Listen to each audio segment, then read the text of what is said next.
Punta naman tayo sa advantage niya. Ang advantage niya is dual flashing siya. Makakasave si customer kapag ganitong klase yung binili niya. Kasi nga may intended for half flash at intended for full flash.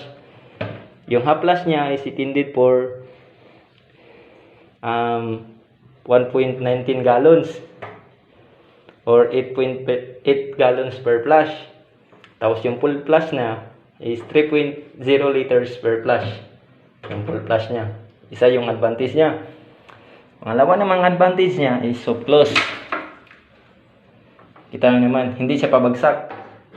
Kung hindi nyo alam yung mga seat cover na shinare ko sa unang vlog ko, maglalagay ako sa description box na link para makapunta kayo dun. Yan, soft close.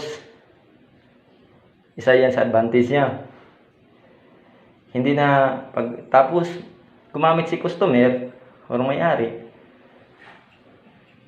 Ito lang, hindi siya pabagsak, hindi kagaya ng iba na talagang diretso yung bagsak niya. Ito lang is ano ba yung Tagalog nun?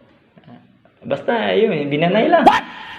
Puro Tagalog Hi. Okay. Yun yung isang advantage niya, so close siya at hindi siya pabagsak. Yung advantage. Tapos yung pangatlo naman advantage niya is concealed type trapway. Kita niya dito. Yan.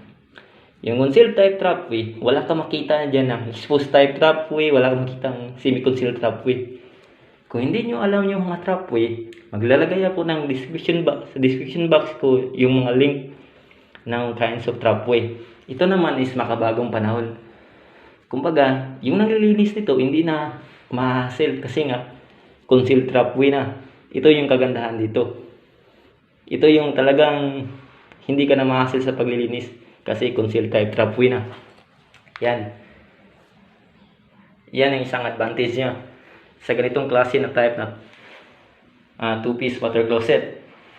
Pang-apat naman advantage niya is easy lang sa pagkuha. Kung gusto niyang lilisin talaga yung seat cover niya, gaganyanin mo lang, pataas mo lang. Yan. Nakuha mo na yung seat cover. Tapos sa paglilinis, easy lang. Kasi kukuhain mo na ito. Yan, di ba? Easy lang yung sa pagkuha ng seat cover. Hindi ka na matatagalan.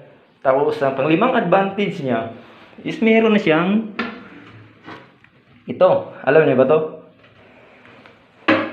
I-share ko sa inyo ang purpose nito. Ang purpose nito is eventually